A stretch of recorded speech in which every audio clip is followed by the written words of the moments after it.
기독교는 부활의 종교입니다. 기독교에만 부활이 있습니다. 아멘 안 하시니 처음부터 하겠습니다. 기독교는 부활의 종교입니다. 기독교에만 부활이 있습니다. 우리는 부활하신 예수님을 믿습니다. 예수님의 부활은 기독교 신앙의 핵심이요 근본이기 때문에 그렇습니다. 만일 주님이 다시 부활하지 않으셨다면 우리의 모든 믿음은 헛것입니다. 주님이 부활하지 않으셨다면 저도 예수 안 믿을 수도 있습니다. 기독교의 교리가 십자가 위에서만 딱 멈춰버렸다면 우리는 여전히 지금도 죄 가운데 머물러 있을 것입니다. 주님을 위하여 봉사하는 일, 헌신하는 일, 여러 모양으로 땀 흘리는 일들, 그 모든 일들이 헛것이 되고 말 것입니다. 그러나 주님이 사망 권세를 이기시고 다시 부활하셨기에 우리의 믿음이 믿음 될 수 있고 우리의 신앙이 신앙 될 수 있고 우리가 영원한 산 소망을 가지고 소망의 삶을 살게 되는 줄로 믿습니다. 여러분, 예수님 부활하셨습니다. 부활하셨습니다. 아멘을 하시는데 여전히 죽어있는 얼굴빛을 띠시고 아멘을 하시는 분들은 도대체 어찌 된 노릇입니까? 예수님 부활하셨다니까요. 우리의 죄를 위해서 우리 대신 죄를 지시고 심판과 저주의 문제를 다 해결하시기 위해서 십자가에서 죽으셨다가 십자가에서 죄의 문제를 해결하셨기에 더 이상 죄의 삭신 죽음에 매여 있을 필요가 없으시기에 사망 권세를 이기시고 우리에게 영원한 부활 소망 주시려고 우리와 영원히 함께 하시려고 우리 주님이 부활하셨습니다. 주님 우리를 위하여 죽으셨다가 우리를 위하여 부활하셨으므로 예수의 부활 우리의 부활인 줄로 믿습니다. 한번 저 따라서 해보시겠습니다. 예수님 부활하셨습니다. 예수 부활 나의 부활입니다. 박수로 하나님께 영광 한번 돌리겠습니다. 할렐루야, 할렐루야. 사랑하는 성도 여러분, 부활하신 예수님을 믿는 성도들은 부활 신앙으로 살아야 합니다. 여기도 아멘 하셔야 되는데 우리 성도님들이 부활하신 예수 그리스도를 믿는 성도들은 부활 신앙으로 살아야 합니다. 부활 신앙이 무엇입니까? 2000년 전 사망 권세를 이기시고 다시 사신 예수를 믿는 게 부활 신앙입니다. 부활 신앙이 뭡니까? 나도 예수님처럼 신령한 몸으로 불멸의 몸으로 거룩한 몸으로 다시 부활할 것을 믿으며 기대하며 사는 것이 부활 신앙인 줄로 믿습니다. 부활 신앙이 뭡니까? 부활하신 그 주님은 성령으로 지금도 여전히 이 순간 나와 함께 하시며 나를 지켜주시고 나를 도와주시고 나를 보호하시고 나를 간섭하시고 아멘 안 하시니 또 해야 됩니다. 부활절이니까 나를 지켜주시고 나를 보호하시고 나를 간섭하시고 나를 천국 가는 그날까지 인도해 주실 줄로 확실하게 믿고 사는 게 부활신앙인 줄로 믿습니다. 여러분, 이 부활신앙이 있으십니까? 이 부활신앙으로 살고 계십니까? 너무너무 안타까운 노릇은 이것입니다. 부활신앙은 말은 하는데 아멘은 하는데 실제적인 성도의 삶에서 부활의 능력과 부활의 기적을 경험하지 못한다는 것이 안타까움이고 문제입니다. 그럼 제가 한번 여쭤봅니다. 부활 신앙으로 사시면서 부활의 능력과 기적을 삶에서 경험하며 사십니까? 아멘이 잘 안 되시죠? 지휘자님만 아멘 하시네요. 왜 부활 신앙은 알고는 있는데 여기로는 알고 있는데 여기로는 말은 하는데 왜 부활의 능력과 기적을 실제의 삶에서 나는 경험하지 못하고 여전히 세상을 살면서 예수를 믿는데도 여전히 무덤 가운데 있는 얼굴빛을 하고 이 땅에서의 삶을 살아가시는지 여러분들 아십니까? 이유는 이것입니다. 부활신앙으로 살지 않아서 그렇습니다. 부활신앙으로 살지 않으니까 부활의 능력과 기적을 살면서 경험하지 못하는 것입니다. 오늘 말씀을 통해서 부활하신 주님이 우리에게 어떤 축복을 주셨나 다시 한번 확실하게 깨닫고 분명한 부활 신앙으로 살아서 부활의 능력과 기적을 경험하는 우리 양천의 성도님들 되시기를, 멋진 그리스도인들 되시기를, 여러분의 얼굴빛이 교회 문 밖을 나갈 때는 좀 환하게 펴지시기를.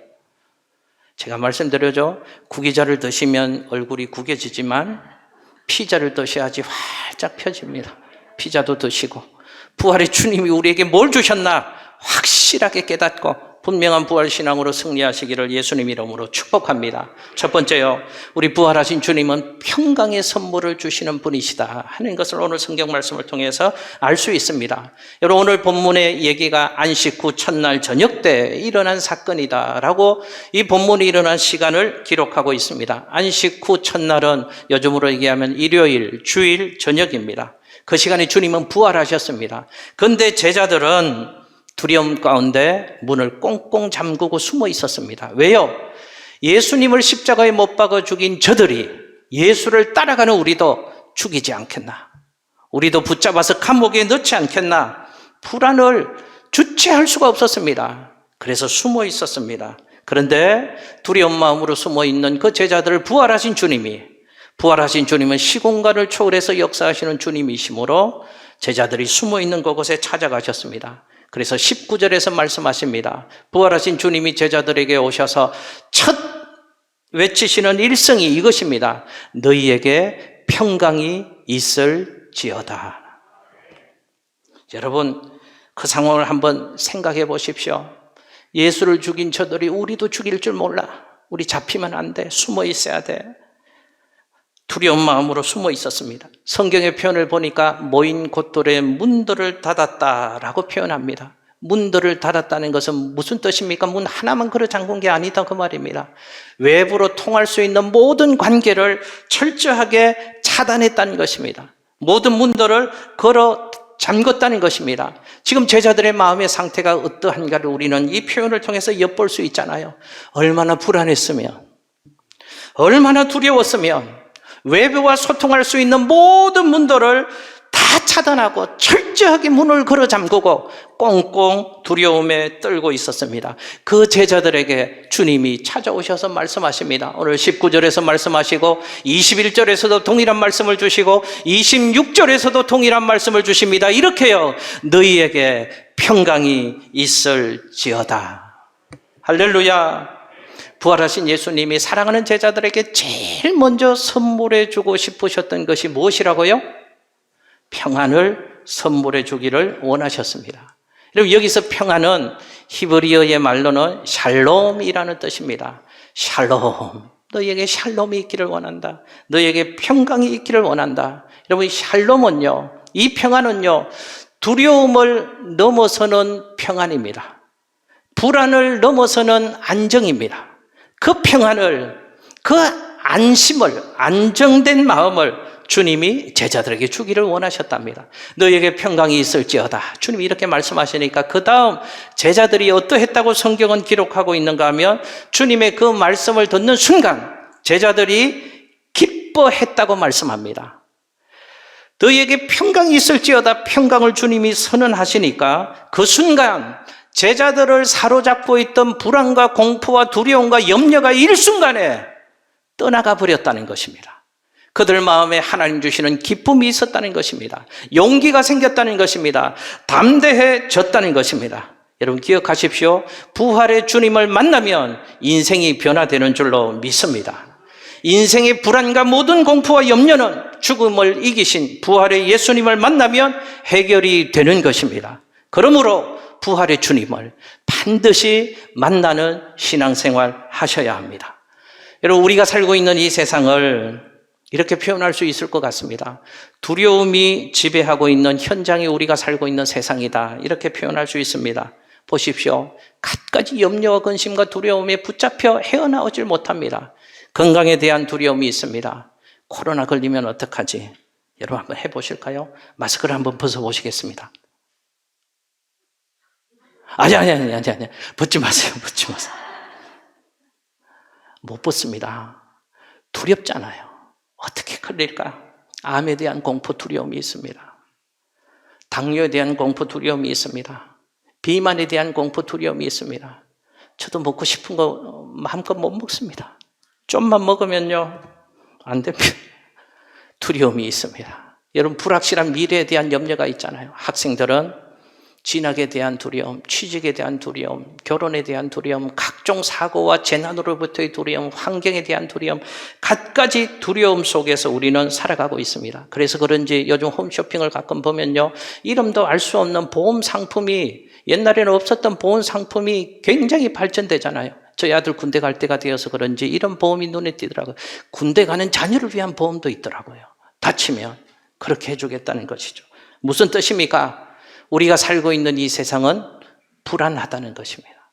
불안한 세상 속에서 우리는 해결할 수 없는 두려움을 가지고 살아간다는 뜻입니다. 무슨 뜻입니까? 우리에게는 근본적인 평안이 필요하다는 것입니다. 참 평안이 필요하다는 뜻입니다. 그래서 부활의 주님이 이렇게 말씀하십니다. 화면에요. 요한복음 14장 27절 말씀을 같이 한번 읽겠습니다. 요한복음 14장 27절 말씀 시작. 평안을 너희에게 끼쳐놓으니 곧 나의 평안을 너희에게 주노라. 내가 너희에게 주는 것은 세상이 주는 것과 같지 아니하니라. 너희는 마음에 근심하지도 말고 두려워하지도 말라. 아멘. 할렐루야. 주님이 이렇게 말씀하십니다. 세상이 줄 수 없는 평안, 나의 평안을 우리에게 주시겠다고 말씀하십니다. 세상의 평안과 주님이 주시는 평안이 다르다는 것입니다. 세상이 주는 평안은 순간적입니다. 부분적입니다.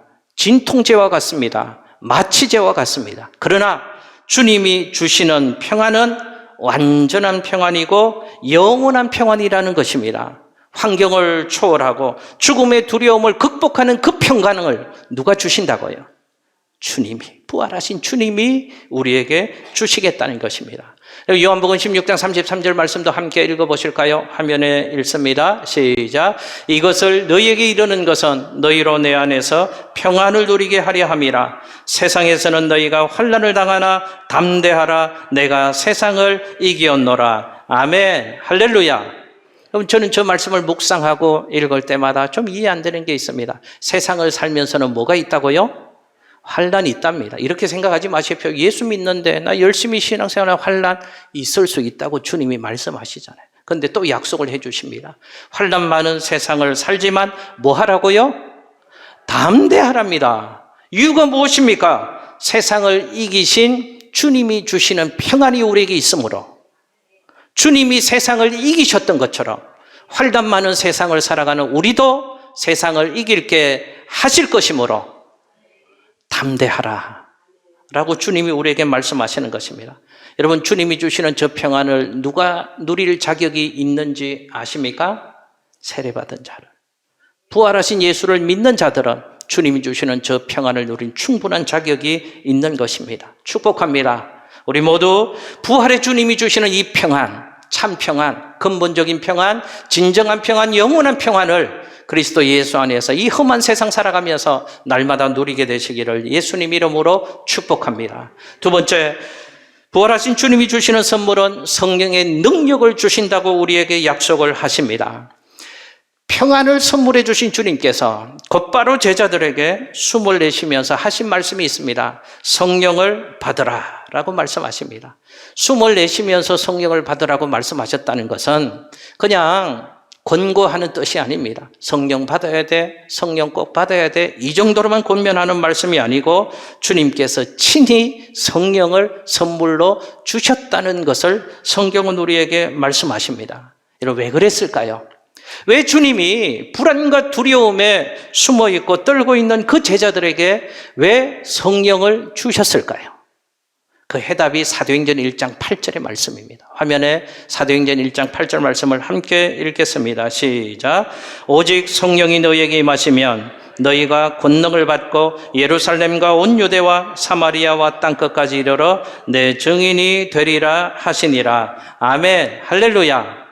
왜 주님이 성령을 주신다고요? 성령이 능력이기 때문에 성령을 선물로 우리에게 주시는 것입니다. 무슨 능력요? 평안을 유지할 수 있는 능력, 불안과 염려와 두려움을 맞서 싸우고 이겨낼 수 있는 그 능력을 성령을 통하여 우리에게 주심으로 주님은 험한 세상, 불안한 세상을 사랑하고 우리에게 평안을 유지하고 우리의 평안을 빼앗는 두려움과 염려가 우리를 향하여 달려올 때 그것들과 싸워서 이겨내도록 성령의 능력을 우리에게 주시는 줄로 믿습니다. 축복합니다. 성령으로 말미암는 이 능력을 소유하시고 염려와 두려움을 빼앗아가는 것들과 맞서 싸우셔서 이기시고 영원한 평안을 누리시는 하늘 백성들 되시기를 예수님 이름으로 축복합니다. 마지막 하나만 살펴보려고 합니다. 부활하신 주님은 절대적인 필요를 채워주시는 분이시다 하는 것을 우리 성경을 통해서 배울 수 있습니다. 여러분 보십시오. 지금 요한복음 20장인데요. 요한복음 21장까지 이런 일들이 있었다는 것을 제가 한번 설명을 들어볼게요. 십자가 사건 이후에 제자들은 실망했습니다.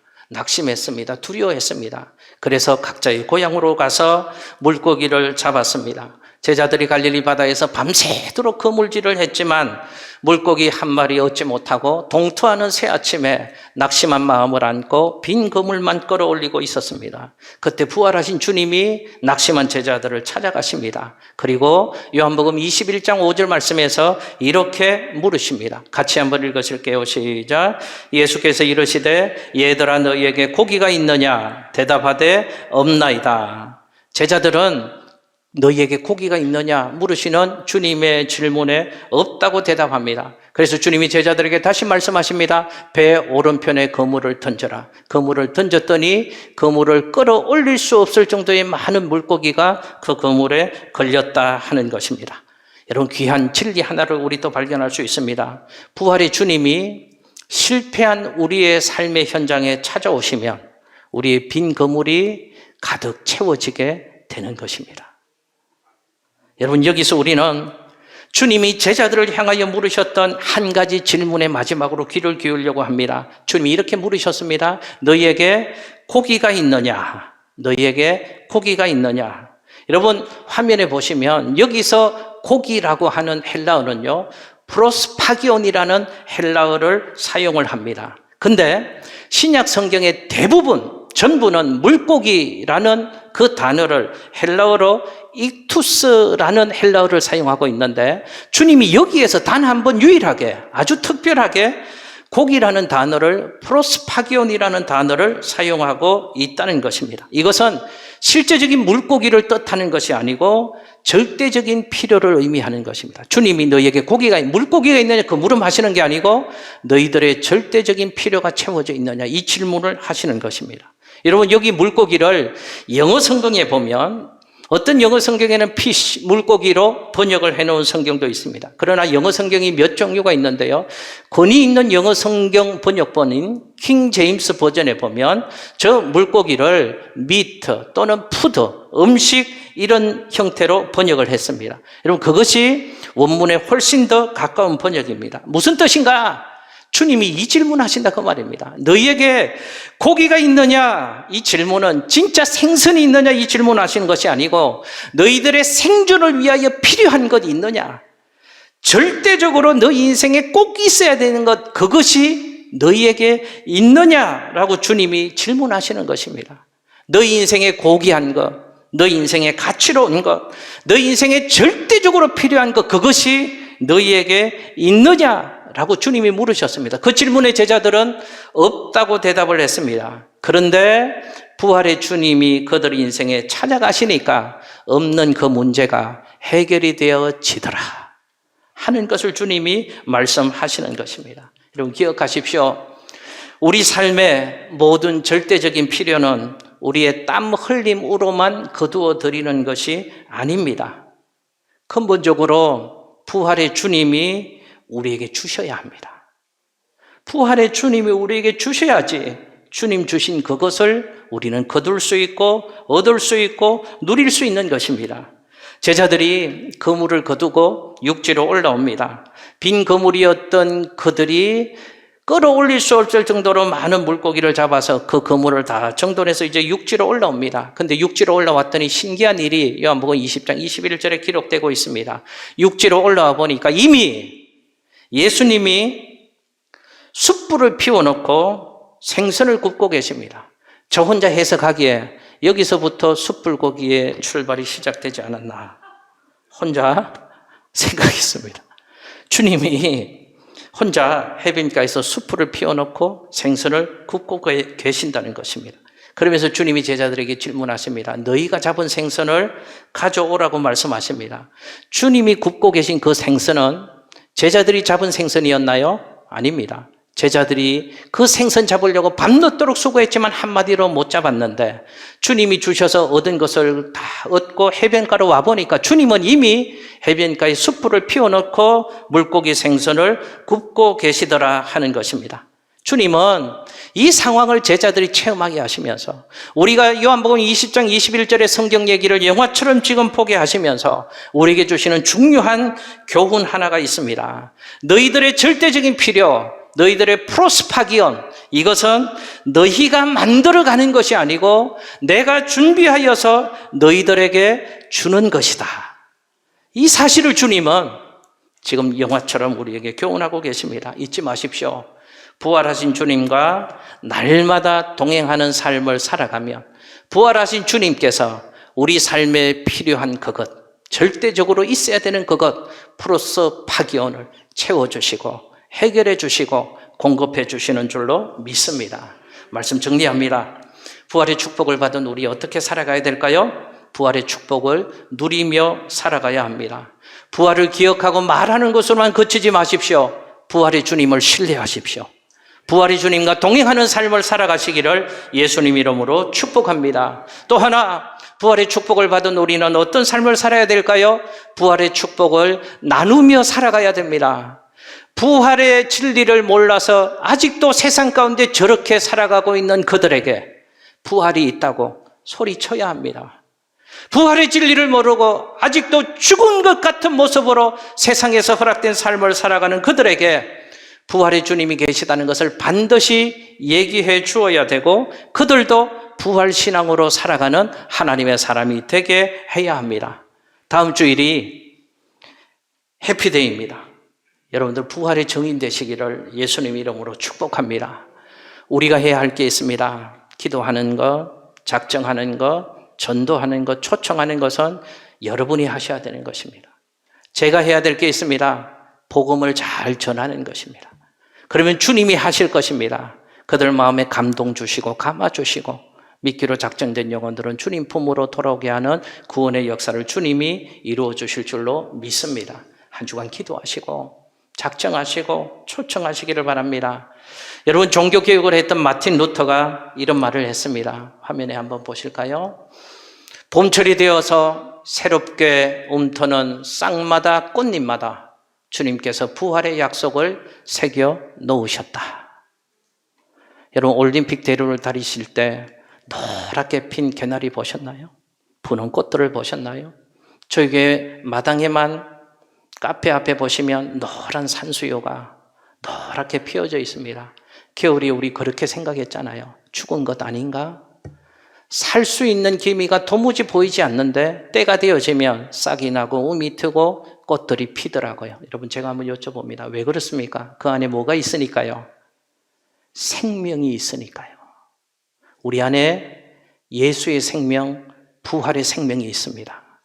그러므로 반드시 그 때가 되어지면 부활의 영광을 보게 될 것입니다. 축복합니다. 분명한 부활 신앙으로 이 험한 세상 승리하시기를 예수님 이름으로 축복합니다. 기도하겠습니다.